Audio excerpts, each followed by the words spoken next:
Yeah. I love my HBCU.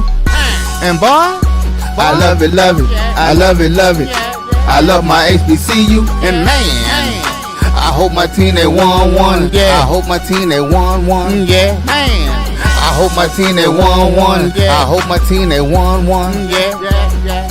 I tune into the HBCU Sports Lab to see if my team won or lost. If they lost, I'm quiet as a mouse. But if they won, keep tab. I'ma do the dab, yeah. Dr. Cavil, he know what he be talking about. Mike and Charles, they know what they be talking about. They compress the analytic data with this hip hop. If you know them like I know them, they gon' tell you if your team, if they won or lost, and who the ball. So listen to Professor, yes sir, and pay attention, cause he gon' teach a lesson. This is Dr. Cavil's Inside the HBCU Sports Lab. Still here in Prairie View. Survived the rain, as some people said on the social media platform. Jackson State alum, I would say all except for our co-host, because he's right about it. He might get in trouble because I pulled him out and say that he don't do all that fussing. But for all the rest of, they say they was crying with the loss and why we got the rain all the way over here in Texas. And I guess that includes the North Carolina Citrus fans that were crying all the way from North Carolina. We also have those Benedict fans crying as well in terms of South Carolina. What they call it, upset weekend, upset Saturday, it seems like. So this is episode 731. Welcome to episode 731 of Inside the HBCU Sports Lab radio show and podcast. The show that's covering the sporting HBCU dash for all things HBCU sports for institutions large and small, from the NEIA to the NCAA. We share insights and information on the HBCU sports culture, HBCU athletic aesthetics to facilitate the story of HBCU athletic programs and the business of HBCU sports. I'm your host, Dr. Cavil, along with my co-hosts, Mike Washington, Charles Bishop, and A.D. Drew. The professors are in the building.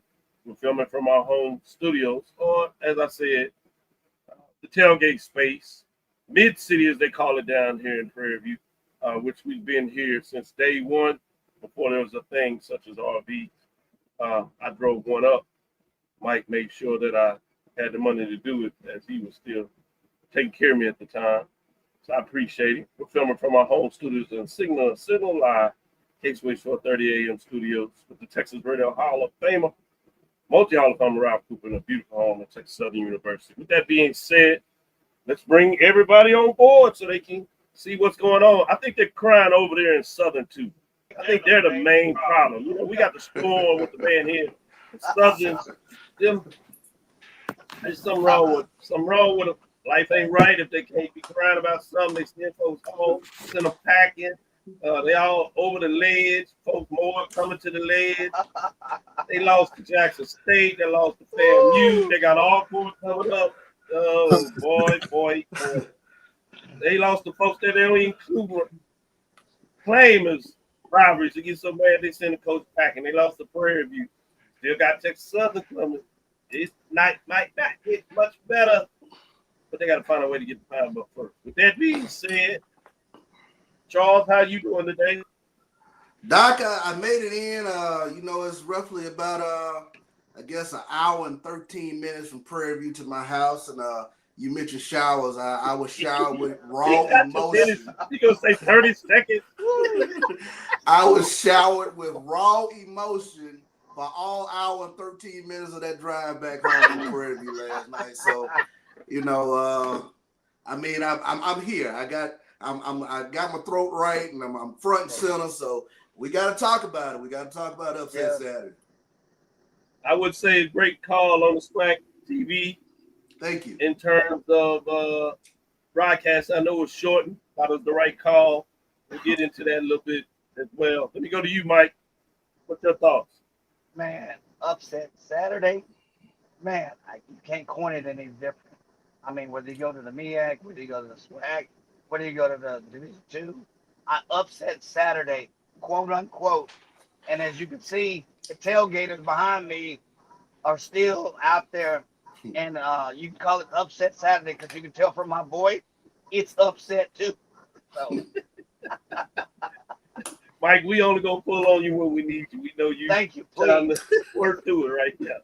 AD Drew, it's appropriate that you have your MEAC SWAC Celebration Bowl, Cricket Celebration Bowl shirt on because yesterday the front players may have a little more work to do.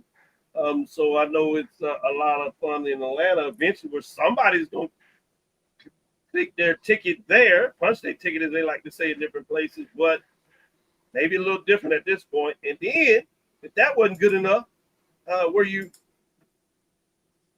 butter your bread, upset there too. Mm. I don't know if I would call that an up. At least from the rankings, it was 1 versus 2. Benedict came in there. Everybody said Benedict was number 1. Now, I agree with you. Most folks said if quarterback was healthy to play for the Rams, that's who they would pick. Even Brian, when his Las Vegas odds, talk about Las Vegas odds. What was the odds for Graham to get it done? Different discussion. We'll get back to it. AD Drew, what is your wild thing that happened this Saturday? I don't know if I would call a couple of these games upsets. I would say more surprising, especially with the score of a couple of these games. You know, the Benedict Albany State score, the fact Albany State won, no, did not surprise me. The score of the game and how they won, yes, it did surprise me. You know, Grambling, unfortunately, has Jackson State's number, at least for the last 2 years. Whatever you said, Delaware State beating Central, maybe an upset, but given what Delaware State has done this year, I'm not so sure that I would really classify that as an upset. It's kind of hard to say upset. What? Let me finish. Remember the start of the season. Nobody picked Delaware State to do anything. At the start of the season, yes. But when you have 2 top 10, 2 top 7 teams going against each other, it's kind of hard to say it's an upset. To me, an upset occurs when it's somebody who's outside the conversation, outside of the ranking. On that day, makes AD, what you drinking? I want some. Like, here we go. Charles is so shocked last year. Can't even get this in, facial expression says it all. Last year, I'm gonna get you, AD. Was an upset. AD, I'm gonna get you off the list. I'm gonna make this simple. Charles, say your comment. Mike has already told him. What, Charles? What you got to say? We used to talk about Delaware State in terms of Valley. So I mean, that tells you about the job that they've done this season. Exactly. That is an upset for them to go to North Carolina Central and get the win there. That's a complete upset. Yeah, I would say this too. We're gonna simplify this. We do a ranking here, mid-major, major. I know everybody else might do their stuff. You got strength schedule. When we on this show, we're gonna follow Dr. Cavil's ranking. So when the lowest seeded team defeats the highest seeded team, by basic definition, AD Drew, that's called an upset.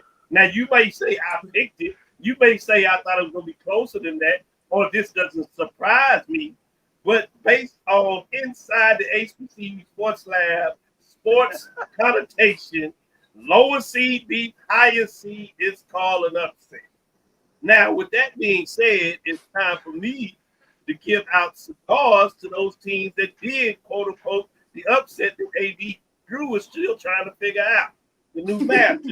With that being said, we had, quote unquote, upset with Grambling defeating Jackson. So to the Tigers, here's your cigar. 26-24, a field goal. Let's say prayers for T-Set. We were hearing that as he was on the field that he had movement. His mom was there. Both teams appropriately prayed and tried to get back into action. I really love what Jackson State players did. They saw something immediately. They called before even Grambling folks started recognizing. A medic came out there extremely quickly. She instantly called more folks out there and checked on them. So the appropriate measures as best you could do was really good in terms of what that looked like. So I did want to make sure I acknowledge all those involved and continue well wishes. And congratulations to the kicker in terms of nailing it. He showed his excitement appropriately of getting a big win, what we call an upset on this show when the number 1 ranked team goes down the team that was outside the poll, essentially number 10. That's an upset. Then we also have, obviously on the other side, Delaware State taking down our number 2 team, North Carolina Central, in terms of that. Now that was the top 7. You had 7 versus 2. Fascinating to open things up. And Delaware State 35-26 after being down 10-7, rolled off several points and kind of pulled away. Central closed it up to try to make a win out of it. Congratulations to Howard in overtime, 33-27. South Carolina State has woken up off the mat after that was close for a little while, 51-20 in terms of shout-outs and goes to the Bulldogs over there getting it done. Shout out to North Carolina A&T defeating Campbell, getting their second Coastal Athletic Association, formerly known as the Colonial. And then you have Alabama State. Surprising some folks, that was 49-3 or 6 at halftime. They ended up winning 56-13. Not that they won, but they way to won. Shout out to the Hornets Mac City Classic, taking home the trophy. Rivalry game. So shout out to those fans. FAMU will not get off the neck of Southern as they go down there feeling better about themselves to guard to the Rattler. They make things maybe interesting at the end of the show. We'll get to that matchup, 43-35. Wildcats are finally here in the SWAC and ready to play some football. They defeat Pine Bluff 31-14. Shout out and cigars to Wildcat. And the Braves said not so fast. I know y'all in love with the Delta Devils, but they got a little more work to do. The Devil does not have his gun as they fall to the Braves 32-10. Prairie View does what they need to do in the shortened version, rained out, lightning-induced game where they win 38-0. But it sets up, and we'll see after the rankings what it sets up in the third segment in terms of next week because Alabama State comes to Prairie View. We know that at least it's a top 7, but with the upsets, we'll see. And what you all think in terms of what took place. So I want to give that, I wouldn't call it upset, but Tennessee State after a big win fall 17-16 could not sneak out a win. So I want to give them a little love just because of Brandon King, as we like to rub it in. Anything else you want to say, CIAA? The winners did what they do, but it does set up for a nice matchup this weekend. Fayetteville State Johnson C. Smith and Virginia Union all win solidly. So Magic is in the air, so cigars for those trying to set themselves up in the CIAA. I'm excited, as you can see, because football is in the house. Let me give you all a final statement in terms of what's on your mind this first weekend. Next segment, we'll come back, do on the ledge, see if more people will move. Some people had a chance to record, get off the ledge, or we'll talk about them being big stickers. But before we do all that, any last statement? You tip your hat to Grambling. And like I've said on this show quite often, Jackson State fan base, they can go hard at a lot of fan bases, but that is that one team at one fan base they can't go at. Grambling, once again, they get the win over Jackson State. And I've told you this, Doc. I mean, I think for a generation of Jackson State fans, their first go-to is what does Grambling look like? There's another generation. Of course, Southern is more of a rival, but for a generation prior to me, their first question to me always is what does Grambling look like? Because Grambling has had so much success against Jackson State. So you tip your hats to them. That was a hell of a win. They were a tremendous underdog going into that game. And now we have to kind of take a look and see what does this Jackson State team look like as far as we know without the services of Jacoby and Morgan. How will the rest of the road look like? Prayers on Morgan that his injuries are not as challenging as they caused him in that game having to sit out. It's a great point. I also want to acknowledge you in terms of getting me a different framework of how to look at matchups.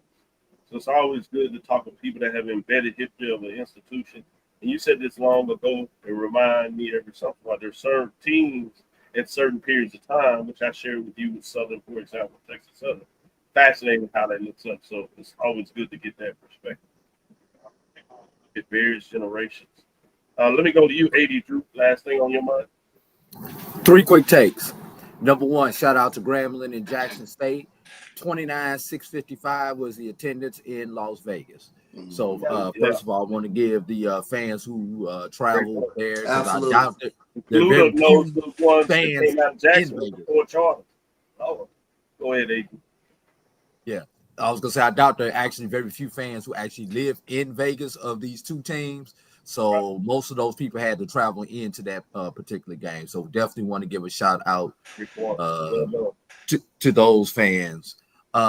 Number two, for the first time since the expansion era, we will not have an undefeated SWAC East champion. Yep. Another good which call. Sets up an all-important matchup next week, and I know we'll get into it at the close of the show. But next week, Prairie View, Alabama State could determine whether the championship game will be played on the east side or the west side as the host. Yeah. Good call. Another good one. Excellent. 3 great points. Mike, let me let you close it out on yours. Last final thought on this segment. Yep, I'm sitting here in the RV trailer next to Raymond Holland, my RV buddy, and he's pulled up a tweet, and it's a picture of Charles Bishop on the ledge. So whatever. That's cold. That's cold. Hey, that's your boy. That's Big Brother doing I know, right? Anyway, you guys left no meat on the bones. Congratulations, Grambling. I'm Grambling. Congratulations to the attendance. But I like to recognize Delaware State. If you'd have gone into this game telling me that they were going to hold North Carolina Central to less than 25% conversion and dominate them for most, and the way that they won that game, I would have said, no, I'll take the Vegas on that. So congratulations to Delaware State. We said, are they drinking the Kool-Aid? Is this real? But in addition to congratulations, Grambling, you got to extend your hats out to Delaware State. We got to be careful when we say Vegas and betting on here, Mike. You know, we don't need any NBA scandals on our show. That's right. Right. Great call by everybody in the first segment. Let's take a first break, come back on the other side. Time to look at the top 7 scores and see what they did. We heard a lot about it, but we'll point it out in terms of actual scores, in terms of specifically the top 7. We'll also visit Charles's ledge. We'll take AD in terms of the Big Ben Awards and see what they look like in the next segment. With that, we'll be right back after this first break. This is the Dean of the College of HBCU Sports, Kenyatta Cavil of Dr. Cavil's Inside the HBCU Sports Lab with Mike Washington and Charles Bishop. Come mix it up in the lab where the course lecture is in session every Tuesday from 6 o'clock p.m. Central Standard Time on Facebook Live, YouTube Spreaker, or the BCSN app, as we discuss all things about the HBCU sports culture, including exploring the week that was in the sporting HBCU diaspora, as well as the upcoming week of HBCU sports. With me, the Dean, the College of HBCU Sports, on Dr. Cavil's Inside the HBCU Sports Lab with Mike Washington and Charles Bishop. Course lecture dismissed.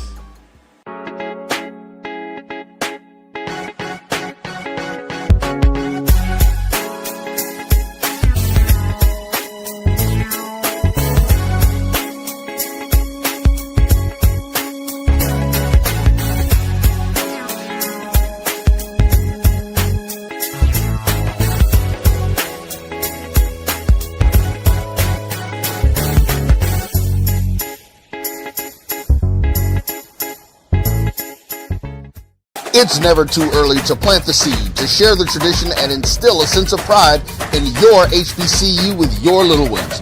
HBCU Pride and Joy Children's Boutique helps you share your school spirit with a wide selection of adorable kids apparel and accessories officially licensed from your favorite HBCU. Visit hbcupridejoy.com and follow us on all social media at HBCU Pride Joy on Facebook and Twitter. For over 30 years, HBCU Image has been more than just an apparel store. We've been a movement, a statement, a legacy. We celebrate the pride, the purpose, and the culture that make historically black colleges and universities legendary. Whether you're a student or a lifelong supporter, our gear lets you wear your HBCU story with confidence and style. Because when you wear HBCU image, you're not just wearing clothes. You're wearing culture. You're wearing pride. You're wearing purpose. HBCU. College football fans, the Cricket Celebration Bowl is celebrating 10 years of crowning an HBCU national champion. A champion will rise at Mercedes-Benz Stadium on December 13th as the MEAC and SWAC champions clash in Atlanta. Join us for championship football, interactive fan experiences, and iconic marching bands. It's an HBCU family reunion that you don't want to miss. See who will be crowned the next HBCU national champion. For event and ticket information, visit thecelebrationbowl.com. Compress the analytic data with your hip hop. If you know them like I know them, they gon' tell you if your team, if they wanna lose, and who the ball. So listen to Professor, yes sir, and pay attention, cause he gon' teach a lesson. Hey Charles, Big Mike is forcing you with that orange juice. Hey, I could use that. I got him on camera. Hey, I want to send this to him. So. Say, little orange juice to help do you right. I say, thank you. Oh, I can use it. Exactly. I hear you. So let's pull up the top 7. And we'll intro with the Big Ben. Give you an update in terms of, for those, pretty much all our watchers know now. So let's kind of scan through that. We'll look at the Big Ben helmet stickers in this segment. The Big Ben Award is given after the football season. An honoree must also exhibit the enduring characteristics that define Big Ben. Cavil, senior, determination, diligence, integrity, performance, familial, teamwork, fraternal, and community engagement. Ben was an HBC All-American, playing for Wiley College in the mid-20s. That first decade of the SWAC, won the national championship. So it's presented by THG Agency. In this segment, you can actually give the helmet sticker to whoever you want. For the actual awards, they have to be connected with the state of Texas, meaning they played high school football in the state of Texas and went to an HBCU, or if they're from outside of the state of Texas, but they go to an HBCU in the state of Texas, they are eligible to be a winner of this award. So we'll do that. Now it's time, as we continue to move forward, to look at top 7s. Let's go ahead and do the top 7 for last week, just to remind everybody what went played. So you can go to the next slide there, AD, in terms of the top 7, give it to everybody. As we're looking at that one right there. Last week, we told you that at number 7, Delaware State Hornets were there. At number 6, Texas Southern Tigers. At number 5, South Carolina State Bulldogs. At number 4, Prairie View A&M Panthers. At number 3, Alabama State Hornets. At number 2, North Carolina Central Eagles. We told you about the upset. At number 1, Jackson State Tigers. We told you about the upset. Drew may see it differently, but for the inside this lab, we're going to call it a upset. So let's go to the next slide, where we look at those scores in terms of week 8. Let's go to our first one, which was a matchup that featured number 10. I'll say that again, number 10 Grambling State Tigers, who now improved to 5-3, 2-2. They defeated the number 1 ranked Jackson State Tigers 5-2, 3-1. So you see how that flows and why some people may call this an upset, because the lowest seeded team, higher seeded team, in fact, they defeated them 26-24 on the field goal. So just something to consider. Let's go to the next matchup, which is number 2 team that played against number 17. As we see, number 17 is at the top of the bar. They have a lower ranking than the other team. They improved 5-3, 1-0. And they defeat the number 2 team that is now dropping to 5-3 and 0-1. And the score was 35 for the lower seeded team at the time, that's Delaware State, than the higher seeded team at the time, North Carolina Central Eagles, 35-26. So that's why on this show, we call that an upset. Just making sure that everybody's clear. As the dean of HBCU sports and a resident professor, when you see folks that may be looking at things differently, one of your responsibilities is to teach. So this is a teaching segment. Let's go to the next one, if you would. As my grandmother would say, I'm going to learn you something. In this case, you had a top 10, right, at number 3, Alabama State, as we was going to as they defeat a lower seeded team, Alabama A&M, 56-13. So we wouldn't call this an upset as A&M falls 4-1-3. In fact, because of the score 56-13, we probably could call this a beatdown. But with that said, I'll let y'all decide. Next matchup, number 4.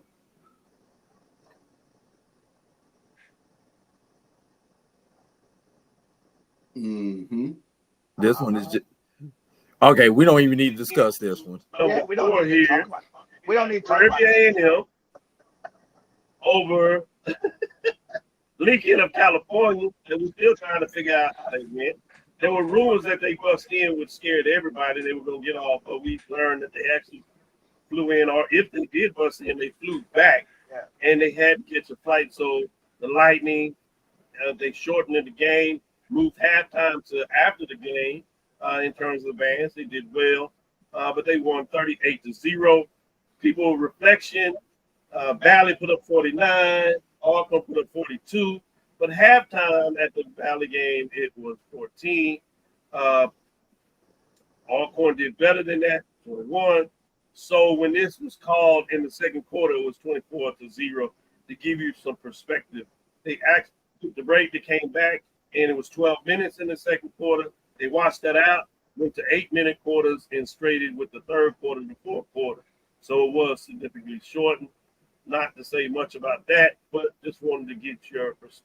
For those that didn't really get the details, I wanted to clear that up. But this is just a shutout is what we call that. I know we use that as baseball term, and sometimes we cross sport vernacular when we're doing that. So more lessons to be learned.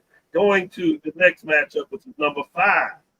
5 played an unranked team in terms of what we have, which is number 5, which is South Carolina State, that improved to 5-3, 1-0. They defeat Norfolk State, that is struggling this season, 1-7 in their first conference matchup. They go down 51-20. Again, this is a game that some people would call a bludgeoning, a beatdown, right? With that being said, let's move on to the next matchup, which would have been number 6. They had an open date, Texas Southern, 4-3, 3-1. Giving us all our matchups because number 7 was Delaware State, which we talked about, which, again, we're saying is an upset. Now that we've done our discourse and lecture for this segment, in terms of my perspective, I'm going to give it to you all to provide your discourse and what you want to teach in regards to. Give me some thoughts on the top 7. I think you did that, so you can skip through that if you like, and just go to your Big Ben Sticker Award. Who were the superlative players that were outlining some of these matchups? Or, again, it's your world, so you can go off the board and give a superlative to somebody who was not necessarily in the top 7 matchup. Starting with you, Mike, what direction you want to go? First, I'm reading directly from AI, not an authoritative source.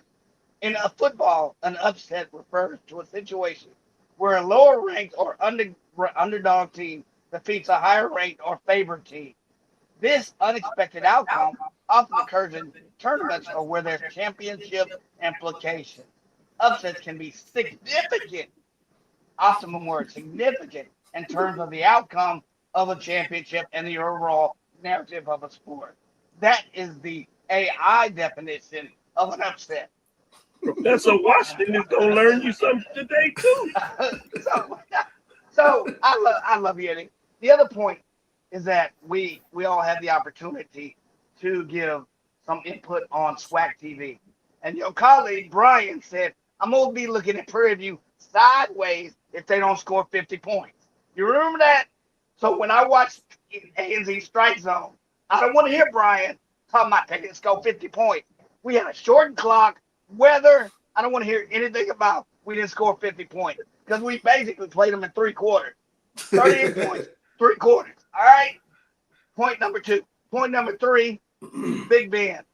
Y'all, I know there's rules to it, but the quarterback, I know there's rules, but Cade Bennett, quarterback for Delaware State, I've seen him from the beginning, played well. He did a pseudo Andrew Body performance, 300 yards total offense. So that's who my sticker goes to. Great job, Mike. And as I said, this segment, we open it up for you to go off because we want to make sure that you're able to acknowledge all superlative players. So I appreciate that. It makes sense. I also like the lesson in terms you learned today. Good job on your lesson in terms of taking it to the professors, taking folks to school, even if it's AI. And you made sure that people notice where you got the information so they can determine how they want to deal with it. Good job, Mike. Charles, Bishop, I'm coming to you. Where do you want to go with your lesson of the day? Well, I can make it real easy and definitely say that the Cameron Peters for Prairie View, ho hum day, 11 of 18, 200 some odd yards, a couple of touchdowns for Prairie View. That makes it easy enough. Quincy Ivory had another sack for Jackson State yesterday, 5 tackle performance, had another tackle for a loss for Jackson State. So those are my superlatives yesterday, but I got to give superlative to Gramblin's field goal kicker. And I'm trying to pull his name up right now. If somebody can help me out with that real quick. But anytime you kick a game winner, I got to give you a helmet sticker for that. You take I go back to the 4th and 9 play that kind of helped them get into field goal position, where the young man, Darrensburg, ran for the first down that kept that drive going. This was after the stoppage of play after Xavier Tset was injured. But to continue to keep that drive going, superlatives go to the Grambling offense with regards to that, to get in field goal position and then to knock the game winner home. So those definitely would be my helmet stickers. Give me that name. Josh McCormick. Josh McCormick, exactly. Thank you. 44-yard field goal with 21 seconds left. And Grambling stuns a ranked Jackson State. And when they say ranked, our number 1 ranking, as well as the FCS top 25 ranking in that matchup when they say ranked. Just again, as we are doing a little bit of teaching today. AD Drew, what direction do you want to go with your lesson? I want to give a definition from the book of AD. The book of AD. And it says perception is reality. Whatever I perceive as an upset is my reality. I do not perceive some of those games as upset. So, according to AD, some of those games, although they were in your definition upset, are not in the AD's book an upset. Anyway, getting back to... I'm glad to see that you are a writer, AD. Good job. Getting back to my helmet stickers, I always like to say mine for the Division II players because although we focus primarily on Division I, my bread is buttered at the Division II level. And there are a couple of worthy candidates: Delvin Durham, another 300-yard plus day passing ball for Johnson Smith. Curtis Allen almost ran for 2 bills again, ran for 198 for Virginia Union. But I have to actually give my helmet sticker to Isaiah Knowles. Anytime you knock off number 1, you're the quarterback of the team that knocks off number 1. 3 touchdowns, did throw for on the road at that. Yeah, and after coming back with that type of performance, after having sat for 3 weeks, definitely deserve my helmet sticker. Oh, excellent helmet sticker, and I'm glad you gave love to the mid-major. I believe that was certainly adequate. So those things I said at the beginning of those things, while you need to learn something, you redeem yourself, AD, really well. And we'll close out this segment. Before we do this, though, there is Charles's ledge. Charles, since it's your ledge, we're going to start out with you to see who's on the ledge. Or do some people even get off the ledge for at least a minute? Oh, absolutely. I think Florida A&M is no longer on the ledge. I think they were hate watching yesterday, so they are over there doing that. So I know a lot of Florida A&M fans are pretty happy about the results from yesterday. But based on number one and number two team losing, and it's sort of shattering the whole foundation of your expectations of being in Atlanta, even your travel itinerary. That has been shattered a bit. The landscape has changed. So yeah, absolutely. North Carolina Central and Jackson State, I think they're both fan bases are absolutely on the ledge. So like I told you, I had an hour and 13-minute drive from Prairie View to Jackson. I think I heard all that raw emotion from Jackson State fans. Like, okay, what does this mean? Does it mean does it mean we're not going to Atlanta? Hey, first and foremost, you still control your own destiny. You still control. I had to explain. You still control your own destiny. Now, where the SWAC championship takes place, that could be up in jeopardy, but you still control your own destiny. But the foundation has changed, especially, like I said, as of today, not knowing the health of Jacoby Morgan going forward. That is one of the things that you kind of paying attention to with regards to Jackson State going forward. And it's like I told everybody last night, if you trust TC Taylor and you saw how they bounced back last season after they lost to Grambling and they got things together, they battened down the hatches, tightened up the ship. And if you trust that process, you understand that coaching staff is probably in the lab right now making whatever necessary adjustments. So we'll see going forward with regards to Jackson State as to whether you change your travel plans or not. So great take there, Charles. And I can tell your full professorship is coming to play the way that you were lecturing and teaching there. Go ahead, Mike. Charles, that was a beautiful soliloquy. I'm sure if you explained that to every single Jackson State fan, they probably would have looked at you and said, okay, so I still need to change my plan. You absolutely know that happened. That was like, yeah, but you say all that, what do you mean? What do you mean? What do you mean? Relax. Mike, since you jumped up there, go ahead. Who's on the ledge for you? For me, is that school in Baton Rouge. That school in Baton Rouge. If they weren't on the ledge, they in the deep end, and they doing swan dive. they are just backstroking. What's gonna happen? And it's more like not about the season, but what's gonna happen now. So to me, if there's anybody, it's that one school. You could make an argument for Jackson State. I don't think they're on the ledge. They may be floundering with it. I don't know. The other thing is, if there's any other school, North Carolina Central, that's another school where the fans were making. Josh Simpson. Yes, Josh, where you at? What the fans talking about?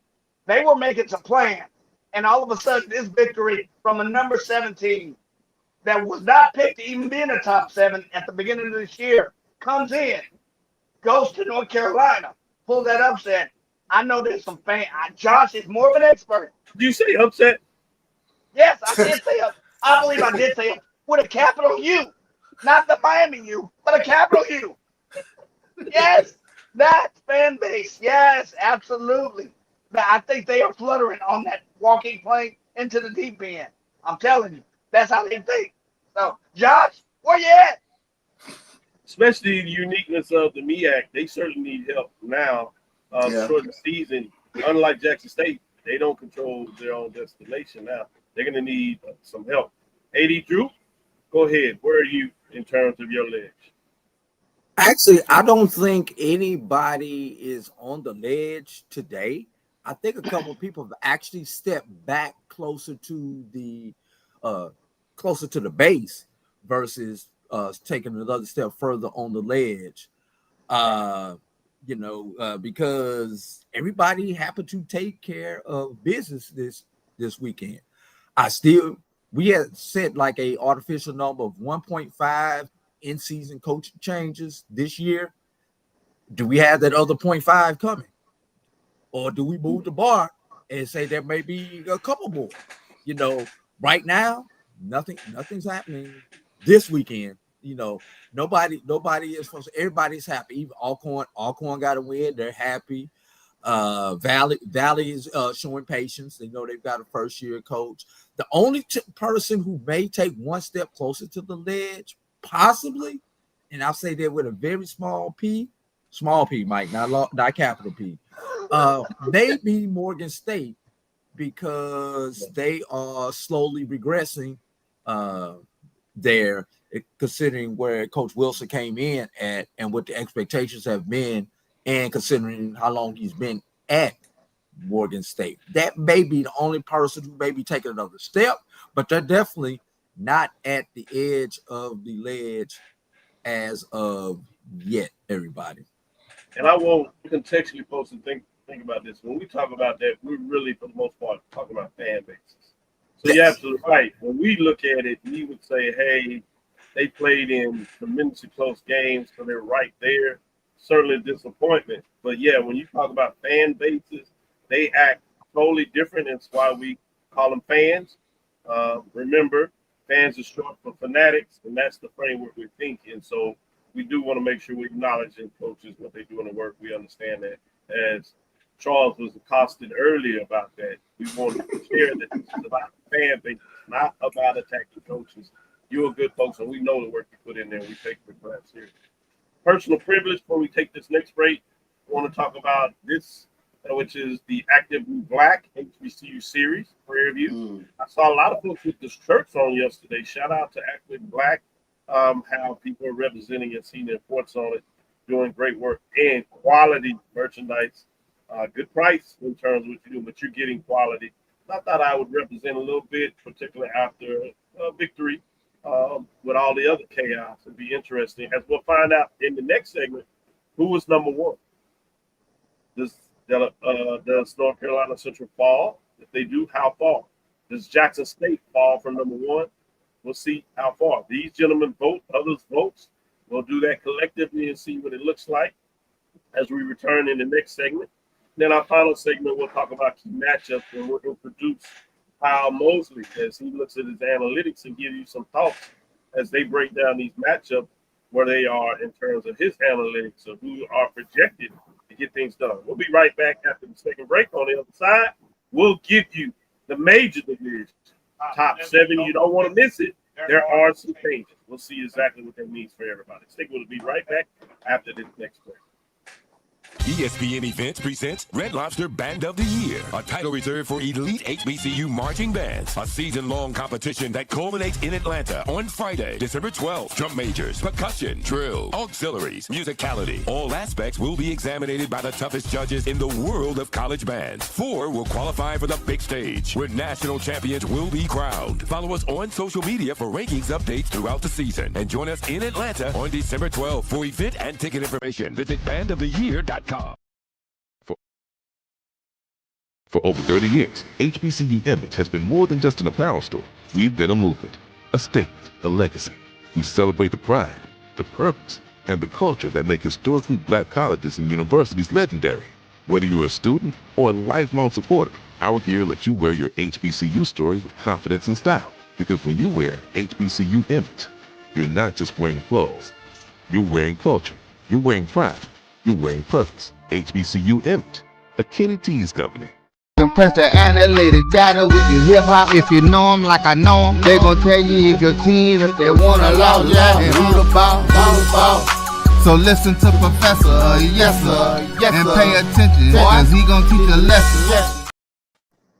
This is Dr. Cavil with Inside the HBCU Sports Lab. Let's pull up our rankings as we go through the list. This is week 9. Going into the top 7, we'll see from those if anybody dropped out this week. Let's just go right into it. Who dropped out in week 7? Everybody was able to stay in the top 7. We'll see what that means in terms of your ranking. Let's look at those creeping up on the outside looking in. All of these teams are back in the mix. Now, we do have one new entry, as we talked about moving away from the ledge. They're controlling some destinations, sliding over.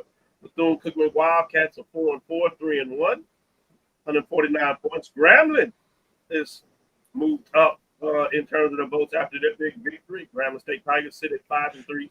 More importantly, 2-2 in the divisional race. And FAMU has squarely got off the leads, at least in terms of now they're in the top 10 essentially. Last one receiving votes 3-4, 2-1. What's intriguing to me, obviously, remember that game against Valley was going to be played in Valley. Will be played in Valley at the end of the year. Charles will be on that call. I might sneak in the Valley, see if I can give Charles a little company, so he won't be getting in any trouble in Mississippi.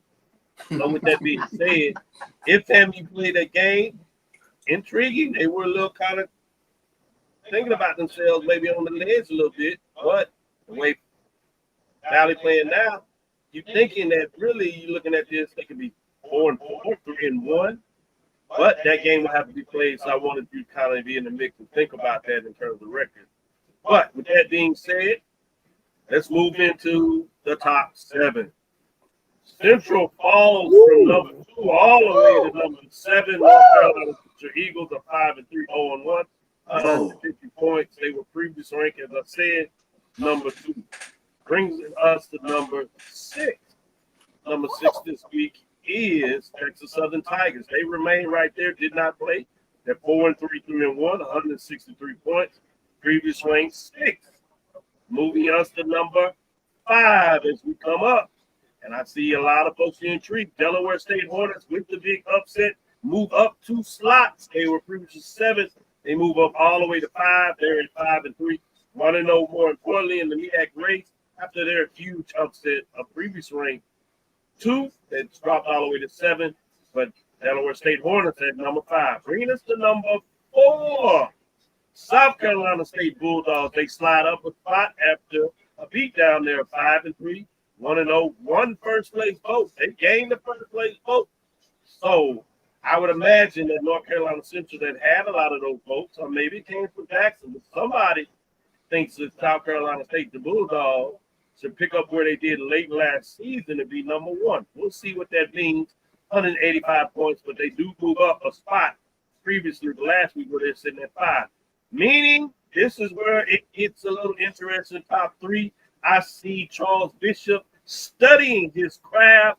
He's very intense to see where are we and what is going on about the rankings. I appreciate you, Charles, because you take it so seriously. Andy Drew, he don't even know what upset is, so we'll come back to him. You know he gonna say something that brings it off the ledge, even though it's gonna be some serious talk in considering, as you see, I'm elongating this a little bit. Number 3. Drum roll, number 3 is the Jackson State Tigers that sit at 5-2, 3-1, 2 first place votes. They do fall 2 spots to number 1. Some folks probably thought they should stay at number 1. At best, maybe some said number 2. But in the rankings this week, they have 2 first place votes. Some folks think they should still be number 1. You might want to consider. But in this poll, they fall to number 3. Bringing us to number 2, which you know who's going to be number 1. Number 2 is Prairie View A&M Panthers, 6-2, 4-0, 215. One of the best defenses out there, ranked number 1 in several FCS categories, certainly in the conference. Previous ranked 4, they move up 2 slots because of the upset, meaning the number 1 team is Alabama State. They did lose to Jackson State, but they got a beat down over Alabama A&M. They rebounded. They had number 1, 5-2, 3-1. 5 first place votes, 219. Previous ranked 3, they jumped up all the way to number 1 because number 1 and number 2 lost from last weekend, which means this week your number 1 team, after 10 straight weeks going back to week 10 last year, Jackson State, 14 weeks, number 1, they fall from the spot. The new number 1 is Alabama State Hornets. Let the arguments begin. In week 9, the next week's matchup, because I don't think it's going to stay for somebody, we got number 1 versus number 2. Number 1 goes on the road to Prairie View, setting up for a significant matchup. Everybody says that clearly the top 2 teams are in the East, Jackson State and Alabama State. Prairie View says, I got something to say about that. We shall see as they get a chance to host not just the top 17. Now they host the number 1 ranked Alabama State Hornets. in Dr. Cavil's week number 9 poll rankings. Let's take it away. I'm going to go with you, Charles, first because I love the way you study this, and I know you got something significant to say. Let me go to you, Charles. What are your thoughts on the top 7? Did I get it right or get it wrong? Well, I'll say the first shocker for me was the precipitous drop from North Carolina Central. That caught my eye immediately. Week to week, I don't know if I can argue per se with the top 3. Prairie View, as you mentioned, has one of the best defenses in the nation. Alabama State, based week to week, one of the top offenses in the nation, and they did go BTA yesterday on Alabama A&M. What is BTA? What is BTA?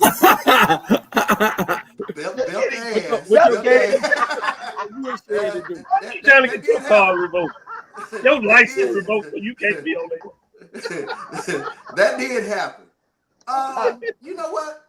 I'm actually good with Jackson State being right where they are, right there. That's fair. This is essentially a week-to-week poll. Yeah. You keep playing, you keep winning, you get your upsets, things will change. But this week, based on just how things happen in the fall, number 1, Absolutely. number 2, being upset. Everybody else won except for Texas Southern didn't play. It also talks about how far Central failed because of the other teams winning. Do you punish them for winning while you lost? A game at home for homecoming that you expected to win. There should be some outcomes, reality for that loss. Great combo, Charles, and breaking it down. Let me go to you, AD Drew. Then we'll come to Charles. Mike, you need to close up the segment. But AD Drew, what do you think about the top 7? You know, I can see some of these things, but this was probably one of the most difficult votes I had as far as where to put these teams. About 10 o'clock last night, I was going through, looking at data from the games I didn't happen to get a chance to watch, or some of them I was able to watch while I was in the press box, bits and pieces of them. Let's start at the top with 1 and 2. You know, the biggest debate was who to put number 1 with the Jackson State loss. Prairie View, Alabama State. All right. Prairie View, they play Little Sisters of the Poor. Alabama State, you know, they took Alabama A&M behind the woodshed. But I personally voted Prairie View number 1. I'll put that on record. The reason I put Prairie View number 1 was because Prairie View's in first place in their division. They are. Alabama State is not in first place in their division. That was the tiebreaker for me. That is the reason why I had to put Prairie View number 1. Then it came down, do I put Jackson State 2 or Alabama State number 2? Because Jackson State does have the head-to-head, but in a week-to-week poll, that's Alabama what I'm going State through. Won, right. Jackson State lost. So I had to put Alabama State 2 just based on the fact they won, Jackson State lost. The Jackson State was number 3. Now, number 4, Delaware State, South Carolina State, North Carolina Central. Who do I put at number 4? Hell, Delaware State, who was 7, beat the then number 2 team. True. Top 7 matchup. True. That's my number 4 right there. You got to win in the top 7 matchup. So now, who do I put number 5? Well, North Carolina Central. That's what I was thinking. In a top 7 matchup. Yeah. There's my number 5. Texas Southern, you were idle. No one else did anything, in my opinion, to knock you off of the position you were in last week, which was number 6.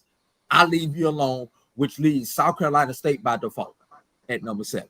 That's how I approach it. Those are the votes that I Great breakdown and an explanation of how you set up your votes. I really appreciate you taking the time to do that so folks can see how you struggle and how certain data points mean something to you when you're ranking. And everybody has that rhythm that they go in when they send in their votes.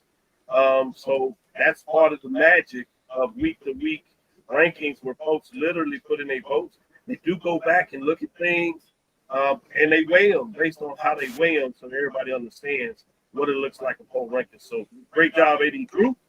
We gonna save it to Big Mike. Mike, what do you think? Top 7? No, no issues at all with the first 3. I went back and forth, but no issues. If you go week to week, like Dr. Cavil says, you go week to week, no issues with the top 3. My issue is with Delaware State, South Carolina State, Texas Southern, North Carolina Central. So basically that 4 to 7.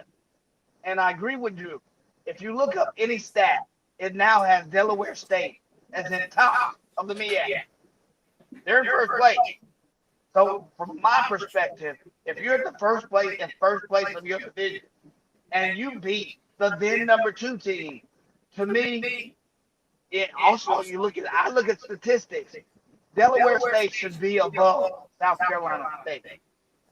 And I thought that fall for North Carolina Central, yes, it was far, but I don't know if Texas Southern has done enough to be in that number 6 spot. I would have them at number 7 and North Carolina Central up at number 6.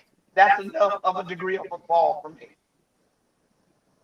Great stuff. Great breakdown. I love your explanation, and I can't argue with it. All of you all did a really good job of explaining where you felt the poll got it right, but also where you see challenges, and that's what we want to do in this segment as we break down the 7. Get some of the voters that vote in the poll rankings to say where they voted, why they voted, how much they agree with the rankings, and it sets stuff up for next week when you start talking about key matchups, which we will do after this last break. We'll come back on the other side and talk about these matchups. Also, this is a chance to provide a reminder. We will have a different number 1 team, you would imagine, in the mid-major on Tuesday. So stick with us for those mid-major programs. I saw a shout out to AD Drew in terms of giving some love to the mid-majors, particularly to the Albany State Golden Rams and Benedict and what took place. Go ahead, AD Drew. And I was going to say, some of those same thought processes, those same decisions that I had to make, I also had to make with my Division II poll, because some very similar scenarios happened on the Division II level also. So this was a really tough weekend to send in both these polls, Dr. Cavil, for me personally. Yeah, I expect that as we get deeper in the season, particularly when you get upsets, it gets a little more challenging in how you do your poll. That's why we call them upsets. We'll be right back after this last break to come back on the other side and talk about some key matchups as we do this. Our team AD Drew about Professor. We'll be back. We got some big ones. Things get interesting. I think we'll be right back after this last break and talk about those matchups. Number 1 versus number 2. It's on the book. Greetings, Santos. My name is Roland Austin, and I'm one of the directors at the 1876 Athletic Foundation. The 1876 Athletic Foundation was formed to promote the success of all 343 student athletes. Our overall goal is to fund scholarships for all of our student athletes. We ask that you help us in achieving this goal by donating to the 1876 Athletic Foundation via the QR code below or 1876.foundation. Your generous donation will help us continue to assist the needs of all of our Panther athletes. Thanks, and go Panthers. ESPN Events presents Red Lobster Band of the Year, a title reserved for elite HBCU marching bands. A season-long competition that culminates in Atlanta on Friday, December 12th. Drum majors, percussion, drill, auxiliaries, musicality. All aspects will be examined by the toughest judges in the world of college bands. 4 will qualify for the big stage, where national champions will be crowned. Follow us on social media for rankings updates throughout the season. And join us in Atlanta on December 12th. For event and ticket information, visit bandoftheyear.com. For over 30 years, HBCU Image has been more than just an apparel store. We've been a movement, a statement, a legacy. We celebrate the pride, the purpose, and the culture that make historically black colleges and universities legendary. Whether you're a student or a lifelong supporter, our gear lets you wear your HBCU story with confidence and style. Because when you wear HBCU Image, you're not just wearing clothes. You're wearing culture. You're wearing pride. You're wearing purpose. HBCU Image, a Kenny T's company. Compress the analytic data with the hip hop. If you know them like I know them, they gon' tell you if your team, if they wanna lose, yeah, and who the ball, So listen to Professor, yes sir, and pay attention, cause he gon' teach a lesson. It's Dr. Cavil inside the HBCU Sports Lab as we get into our last segment. Let's get into some of these matchups. So we're going to start with, at least in terms of rankings, we're going to talk with the biggest one on the books in terms of what that looks like, which is none other than that number matchup. And we will talk about Kyle Mosley to break down his thoughts in terms of his ranking machine. Shout out to Kyle Mosley of what he's putting together. The data analytics, I always want to put that in there. We got our own data doctor, Big Mike, in terms of when he talks about those data points. We're going to bring more analytics into the show to show you in terms of how serious we like to go in depth. We look at our matchups. We're not just fan folks, which there's nothing wrong with that. But in terms of what we want to deliver to you is really going inside the number, key matchups, things to work at, injuries, those things of why we say that you need to consider a matchup, why there may be an upset, or why you think a team is going to get it done. So that's something I want you to consider what that looks like. So with that being said, the big game next week is Alabama State. I'm trying to make sure our friend, in terms of John Grant, who was considered coming to this matchup before it was, now he has no choice. He needs to get on the plane, spend a little bit of ESPN money, come on down to Prairie View. Come on, Big take John. care of him. We know it's the week after. Come on, Big John. Where you at? And if the AD didn't have to do work, we try to recruit him to come down there. But we promise you, John Grant, you come to Prairie View, we'll take care of you. We'll put you in the suite, get you a chance to talk with the AD. We even see if we can make sure you talk to President of Grand, President of Prairie View A&M University. So, you know, I have just a little bit of say down on the Prairie View George. So I'll use it to make sure that you're treated right, Mr. John Grant. If you choose to fly into Houston, we have two major airports. You straight shot right down to 90. We'll get you a parking place, whatever, media credentials. We'll see what's necessary. Put you in the suite.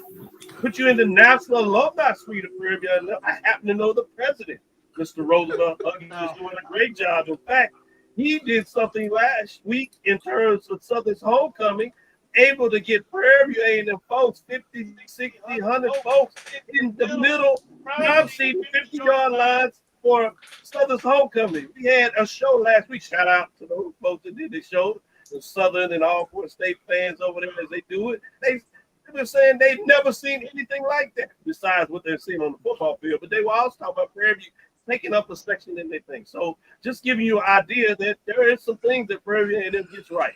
Number one, Alabama State Hornets that are doing a lot of things right. They come 5-2, 3-1 at number 2 Prairie View A&M 6-4-0.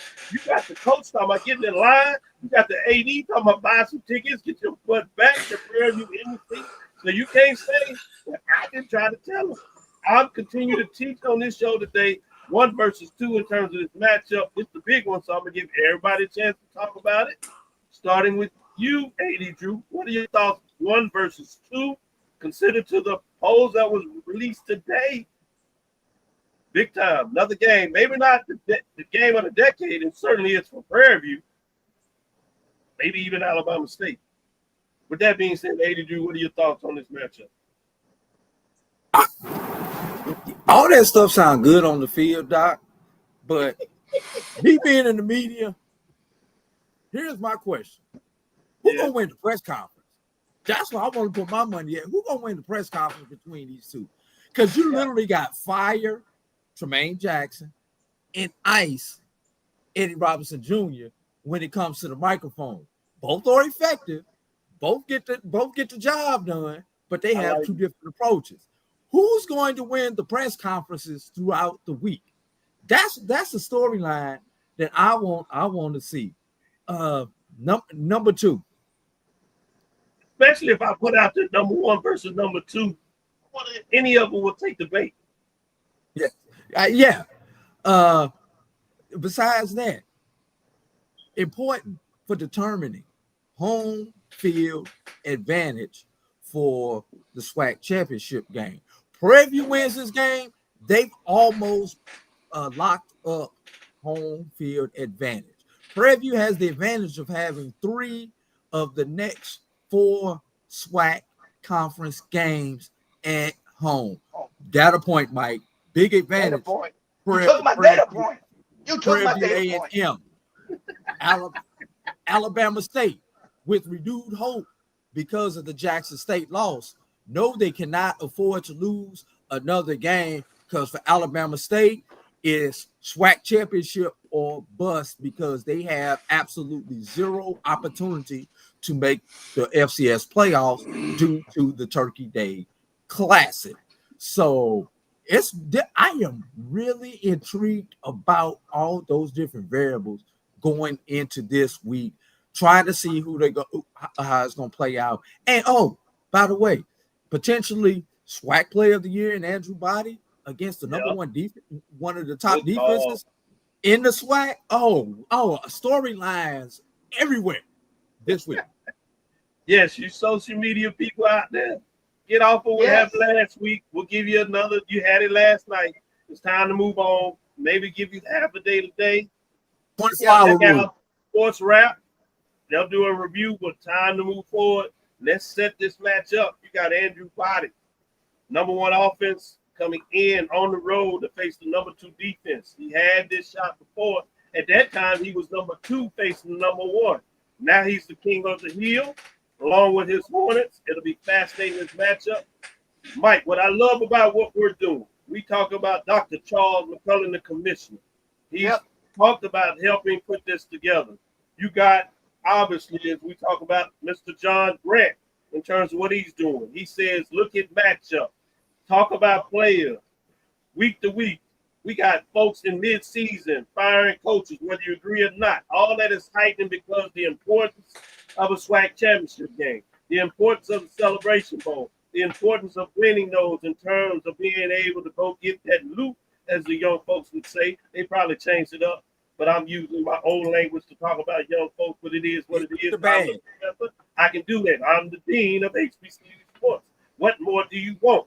We got fans now, after a raining tailgate, as they celebrating cigars, even young folks at the Alpha Pit, they talk about, as Charles said, what does this mean? Where do we stand? Do I cancel my tickets? They talking about we get the game. We got texts with folks going out there talking about, thank you, Jackson. Talking to their grandmother friends, frat brothers, sisters, sorority sisters, thank you. We control our destiny. We want the game infection.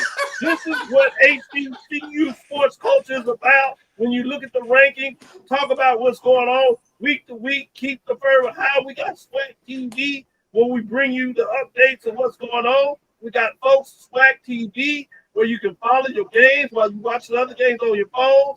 And I see the people, they talking about it. They walk around, they tailgate, looking at phones, looking at TVs, watching games on HBCU Go in their RVs while they are having food with friends, crowding their TVs, looking at outside the TV. You walking down, they got Jackson State and Grambling and Las Vegas on their TV. They not watching these other games. This is the culture. This is what we built. This is why it's important. This one's coming up. And you got another big one this week with 1 versus 2. Coming out of the SWAC. Charles, what you got to say? I would say, boy, we've gone from learning about Johnny T, so now we're about to learn about 50-15 or quotes. Damn, boy.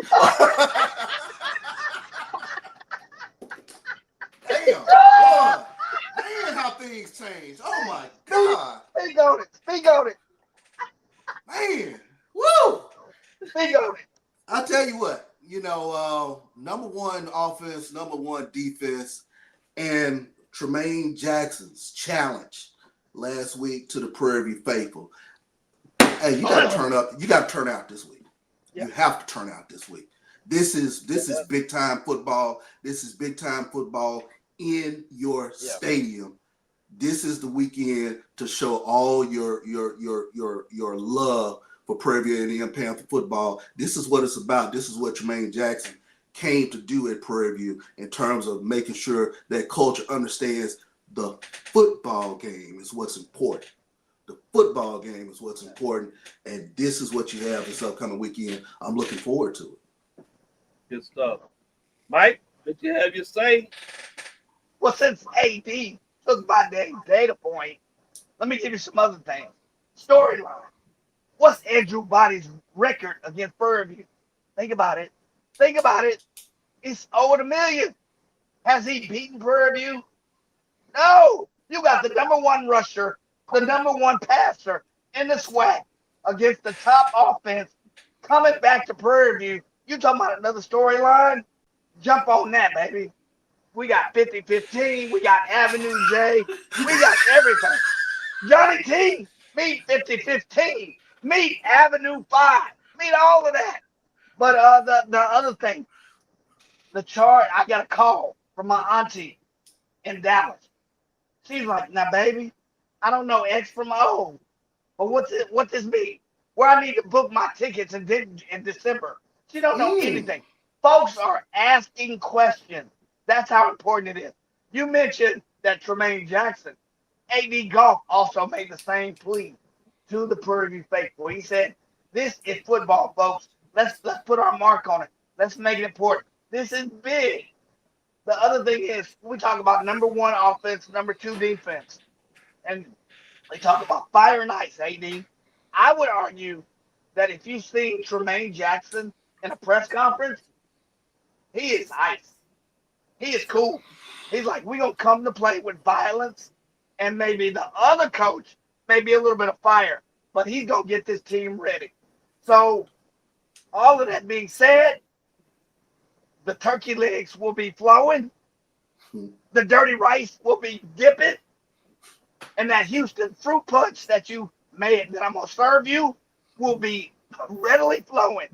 So let's get it ready. All the X's and O's aside, this football game is that important. John Grant, Dr. Cavil, I love you. I've known you 30 years. You told a lie. You said you have a little important. If I need to toss a name on the East Gate, I don't even say Dr. Cavil. I just say Doc. Doc. I'm telling you, I'm walking with the mayor. And everybody say, hey, Dr. Cavil. Oh, yeah, you the one with Dr. Cavil. So, yeah. So I'm going to say, Mr. John Grant, where are you at? Because you got the mayor sitting at the head of this show saying, we got you. You want to be in the alumni suite? We got you. You want to be in the best tailgating spot, in the best tailgating school? Sorry, CB. In the best tailgating school? We got you, Mr. Grant. So where you at? Book your ticket. Book your ticket. We'll Uber you. We'll Uber you. What approach you had? So let's go. I like this. Charles had to sit back when you said best tailgate school. I know there's other things. He said, I love everything else, Mike. We slow you up. Let Jackson State just handle business. Let me give a shout out before we move on quickly, and we'll just highlight the rest of them up against the time. I also want to give a special shout out to Quotes that sponsored also the Coaches Show. Went down. We had a chance to go over there and do our show live on Thursday. Thank you, Charles, for coming out there. That hosts Tremaine Jackson's Coaches Show, which you need to tune in on Thursday. It's going to be a big one in terms of this matchup. He's going to tell you what he thinks. They also sponsored Roland in terms of what he did, giving a tailgate experience like no other, 10th anniversary for homecoming, where they were looking over, had a chance to look at the stadium, look at the concert row, treated everybody well. Shout out to Joe Clay, Alan Williams, Victor, and Samuel. Those guys that have been down with us day one, who started the tailgates along with Mike in terms of what that looks like. So many folks getting done. Edwin Drayden, so I wanted to give some of those to Trina, also in terms of the lady of the ship and what she's doing. George Johnson of the 1876 Athletics, putting things in place and proposals to get things done. Great job with the suite yesterday, Mike, in terms of what you were able to put together. Well done in terms of those folks. So I did want to give some kudos. The rest of the Prairie View crew out there that got it done from homecoming. And again, thank you, Charles, for making your way down here to call the game and make sure the experience is really great. 80 Drew, what you do all the time is really important. Let's go quickly a couple of these other matchups. We won't necessarily break them down. We'll save that for Thursday. But I wanted to show you another important one. It's a top 10 matchup. Jackson State Tigers, can they rebound? Where we are with the quarterback. 5-2, 3-1 at number 10, Florida A&M Rattlers, and 3-4, 2-1. extremely important. Jackson State has had their way with FAMU, but FAMU has a chance. Can they get off the mat, or will Jackson State rebound, Charles? Yeah, I'll be looking for my invitation to the ONG Strike Zone. Thank you, Brian Fulford, in advance. Thank you. Thank you. Thank you. I love that. Great job. Great job. Let's move to the next matchup. Hold up. Go ahead. Brian, since you issued that challenge to Prairie View about scoring 50 points, if the Rattlers don't score 20 points, I'm gonna be looking at y'all sideways. Well, since everybody, I look for my invitation as well. Don't be surprised if SWAC TV is down at this game next Saturday to talk about this top 10 matchup with Jackson State Tigers at number 10, Florida A&M Rattlers. Good stuff in terms of this matchup. Top 10. It's important in terms of standing. Let's keep rolling to the next matchup as we go down the elimination ranking game. place. It is an elimination game. Yes, it is. Elimination Yes, game. it is. Yeah. Elimination game. Yes. Good Yes, point, it is. AD. South Carolina State, they got Morgan State. It's a dangerous team. You might not think about it, but they play you tough. They defeated South Carolina State Bulldogs before, struggling a little bit, but South Carolina State continues to see if they can make a statement. Obviously, control their destiny. I will be at that North Carolina Central,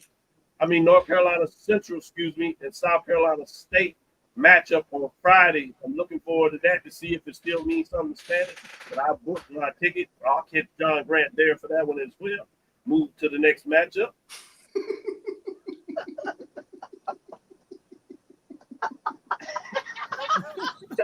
My buddy, tell him don't invite you, right? Norfolk State at number 5, Delaware State. This is the game that's on Thursday. It's in Philadelphia. Can Delaware State continue to get it done? You got 2 ex-Philadelphia NFL players coaching this matchup, and you got one of them that's ranked, that's playing some good football. Does Hornets move to 2-0, get a stranglehold, setting up for that matchup with South Carolina State down the stretch. We'll see what it means. Next matchup. Alcorn State ranked 6-1-3, feeling good. They got a win. It was Valley, but they got the win. They traveled to Texas Southern. Texas Southern says, don't forget about us. We're 1 game behind Prairie View. We're looking at that number 1 team coming in there. Make a mistake if you want to. Texas Southern says we're going to be right back in the mix. They said it's 4-3, 3-1. Interesting to see what goes on there. The last one is number 7, North Carolina Central. Can they rebound? 5-3-1. They gotta have it. Howard Bison a 4-4, 1-0. They seem to turn it on. Conference play to Bison. And 1-0 overtime big win. They have taken to the past Central before. This time Central goes on the road to Howard. These are 2 teams that put 50 spots back-to-back years on each other, so you know how they feel about each other. This is a fascinating matchup. It gets into the elimination game for the Eagles. Howard has to find a way to get it done. Interesting when you talk about a top 7 matchup here. Next one. Just to give you a couple of key matchups outside of that, we get into those rankings in terms of what that looks like in terms of those matchups. Go ahead, Drew, and get to the next matchup as we do start to look at some of the rankings there. What you got to consider, which is Mississippi Valley State. Go back to Mississippi Valley, if you would, in terms of that Bethune-Cookman number 8. Wiley, when you think about it, you got these teams going on with Valley. They're struggling. Bethune-Cookman is feeling better and better about themselves, setting up for a key matchup against Jackson State as they control their own destiny. Obviously, in terms of setting up what may be for the Florida Classic, the team will be there live in terms of doing the SWAC TV there for that game. So I'm fascinated in terms of what that looks like in that matchup. Let me give you a couple of indications. While we're doing that, when you talk about that FAMU Jackson State game, it's interesting. We tell you about the industry, but when you look at the projections, we'll tell you a little bit more about Kyle Mosley. We may push that to Thursday because of the time. But we have Alabama A&M Bulldogs 4-4, 1-3. Number 9, Grambling State Tigers 5-3, 2-2. Trying to stay in the race. Interesting to see what goes up in this matchup. Grambling State has gotten hot after a big victory, taking down the number 1 team. So you got to see what the Tigers going to do. Next matchup, if you would. Southern Jaguars 1-7, 0-4 at Arkansas Pine Bluff 2-5, 3. Both of these teams are essentially eliminated in terms of the race there, what they look in particular Western Division. But there's some pride there. Golden Lions would feel really good if they can get Southern Jaguars, even if they're down. And then, you know, Southern has pride about themselves. They don't want to go 0-4 in the conference. They made a change. You got Fred McNair.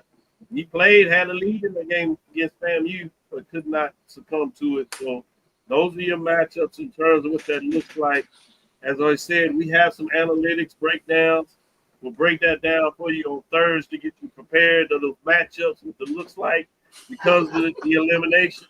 Rozier says, we don't want none of your bad juju and brag. I get you.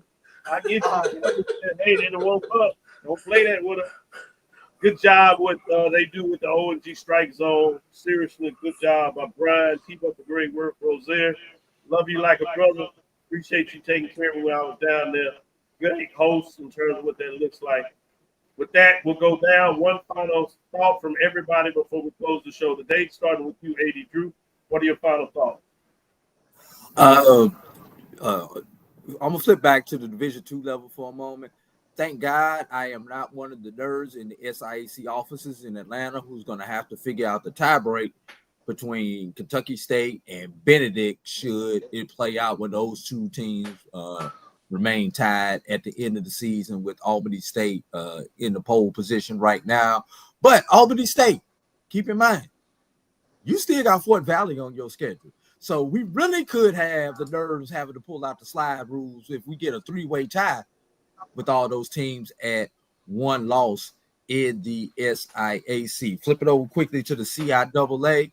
Hey, we got a three-team race. The matchup you need to keep a lookout for, Fayetteville Johnson C. But we'll talk about that on Tuesday.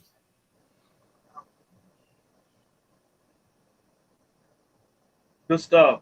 Let me go to you, Charles. I'm glad you said that, AD Drew. As Tuesday we'll get into it, the key matchup, the CIAA this week, though. Fayetteville State and Johnson C. Smith is one to keep your eyes on. If we talk major division, mid-major, it's going down. We had it in the SIAC this past weekend. We shifted to CIAA in terms of mid-major love.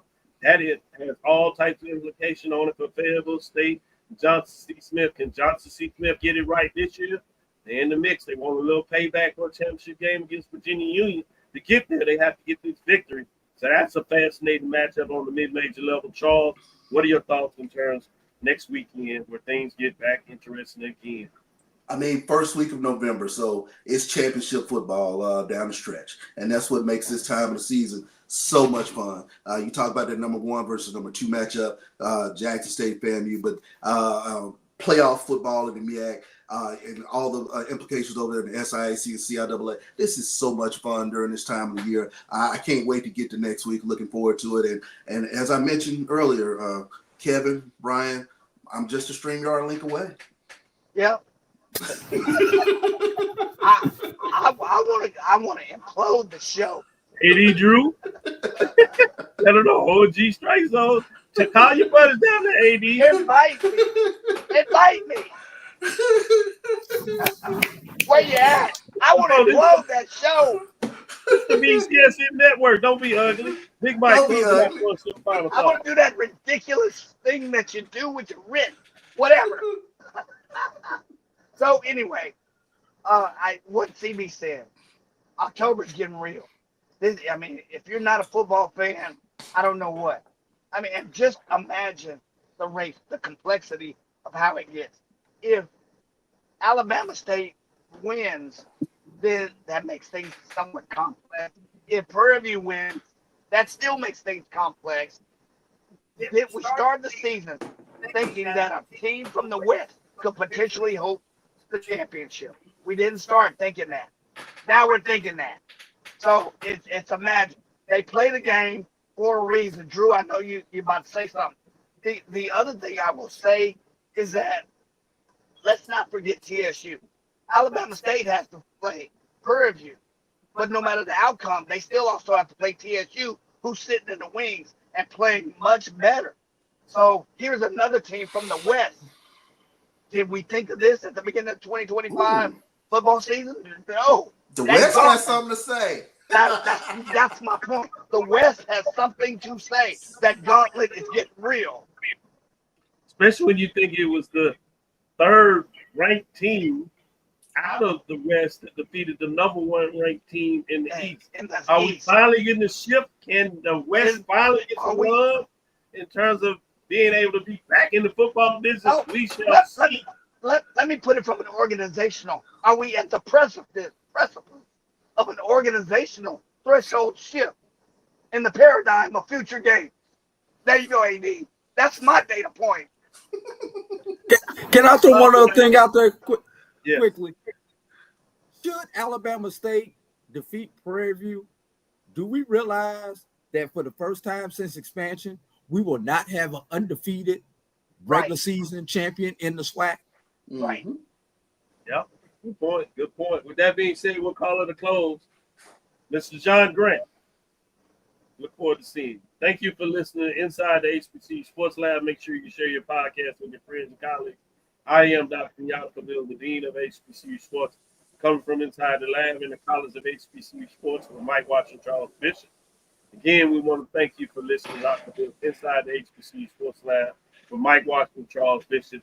I do want to make sure that we shout out the folks at Prairie View that allowed us to get up to the suites to set up for the SWAC TV to give you that Thurston, getting it done in terms of so many ways. Appreciate her, Anitra, in terms of what she was able to do. Obviously, the AD, John Grant, great job in terms of what that looks like.